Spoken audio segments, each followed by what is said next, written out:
What's up, YouTube? Welcome back to Carter's Garage. Switching it up on you. I'm Ryan Carter, and of course nobody's on the camera this time, but we got Carson Carter with us. We're just looking in and we're getting ready to tear into this four-wheeler here.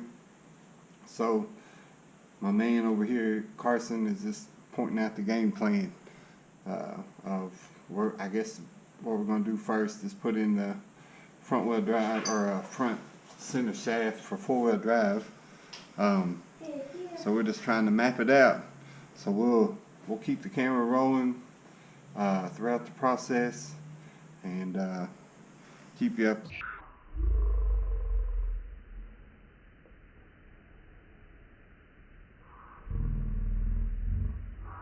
We're going to be rebuilding the carburetor at some point. We got some new switches coming, push button switches. Got a new key switch put in. Of course, we'll be changing the oil. When we have this diff out, we'll check it out. We might wind up rebuilding the diff at some point. But anyways, we'll get the camera a little closer here and so you can see what's going on. See you in a little while.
So we got the tires off.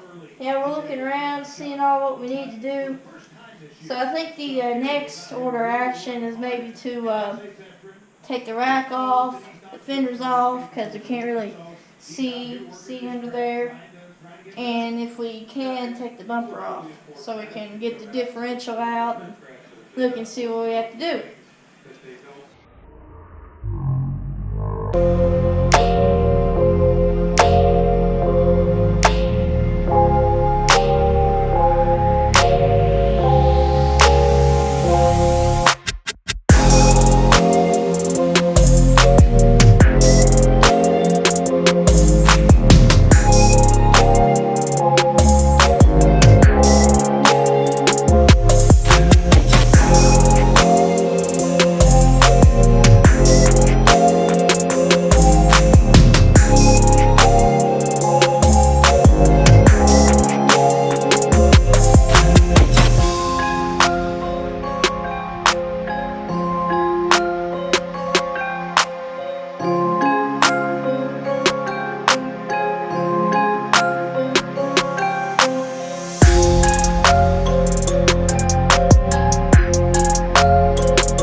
We're back. So as you can see, we got the fender off, well, front end off. That was a complete task when all we had to do was unplug a couple plugs, but instead, we had to take 30 minutes and try to pop the grill out. So all you gotta do to unplug the lights to take the fender off is unplug it from here. Very simple and easy. So yeah, we're debating. Let me take you real quick. We're debating whether to go ahead and take this off. This is basically, it's not a transfer case, like I can't switch it to a four-wheel drive, but this is what directs the power from the motor from here, which is where the transmission meets, to the shaft into this box. And as you can see, It is really dirty and grimy in there. So we're in there. And in there is pretty clean, but we're thinking about taking next step and just go through and take these 4 bolts off, I think, and just slide this whole thing off and maybe open it, clean it. The thing is, I don't know if there's a gasket in there or not. I think there is. Oh yeah, I see green right there. So we're debating on it. Or we can just throw the shaft in and say it'll be alright because it's a Honda. Yeah. Well, And try to clean it the best we can. I don't know. We'll look at it. Other than that, we're moving around pretty good. Really see in here too. Yeah. It's the EDI box, I believe. CDI box. CDI box. I think that's CDI. I think it's EDI. Either way, we're learning here.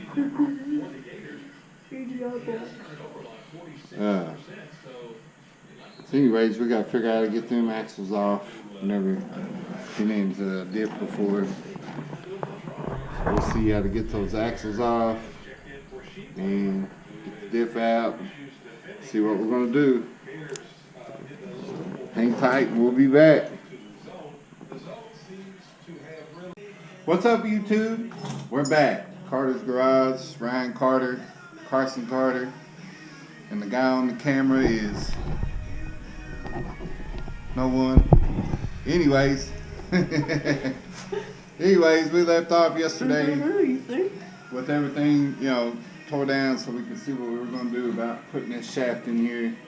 So we got a little plan together here. We're basically just going to try to move the diff, unbolt the diff, and move the diff, and clean it up and everything. Clean the splines up on the case and the diff, and try to slide the shaft in there. If that don't work, I guess we'll start taking things out. So that's just what we're going to try. That's our plan so far. So stay tuned and see what we get into.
What's up? We're back.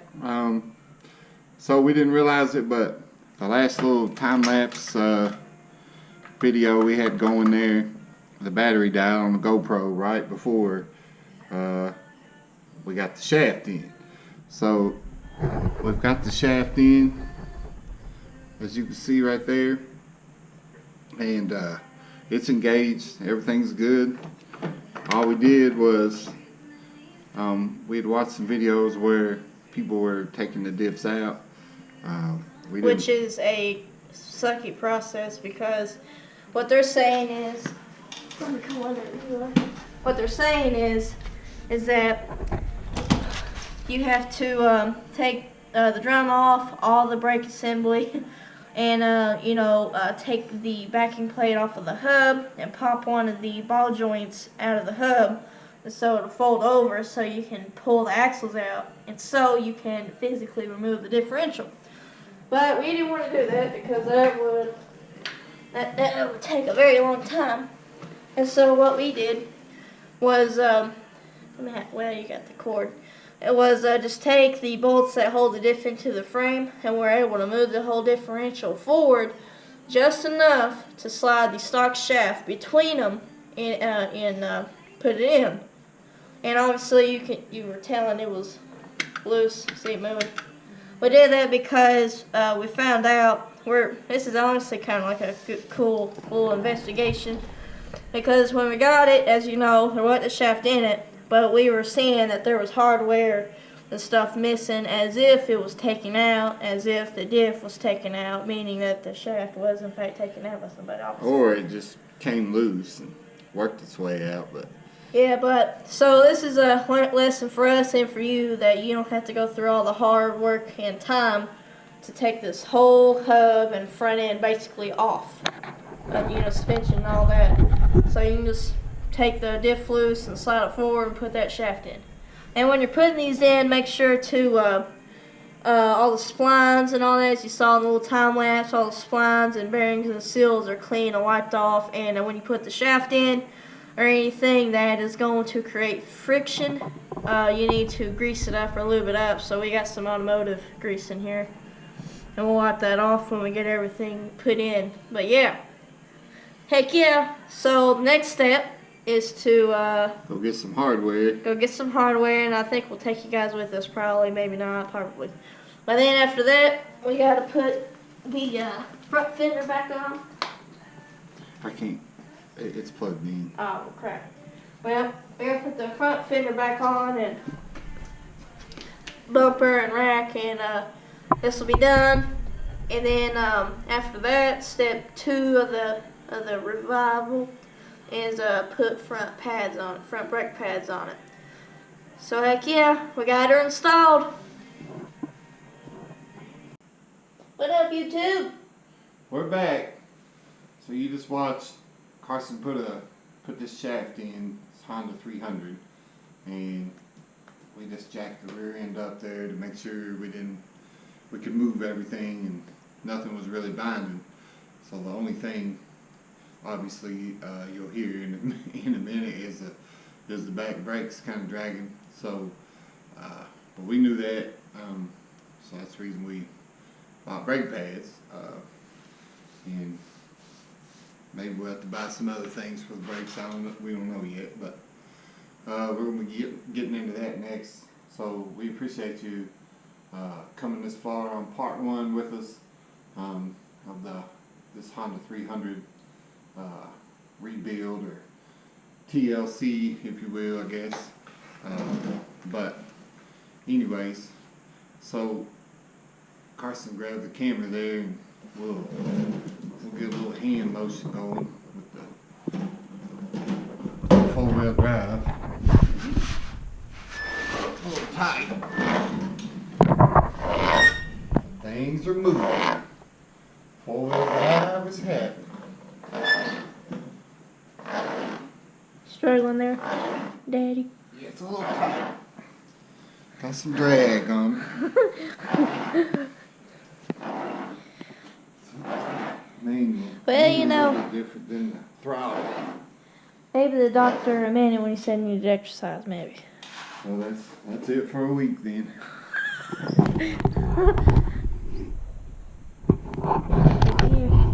But we appreciate you guys hanging with us, and if you like it, please like what you see so far. Please like and subscribe, and we'll get another one ready soon. Thank you guys.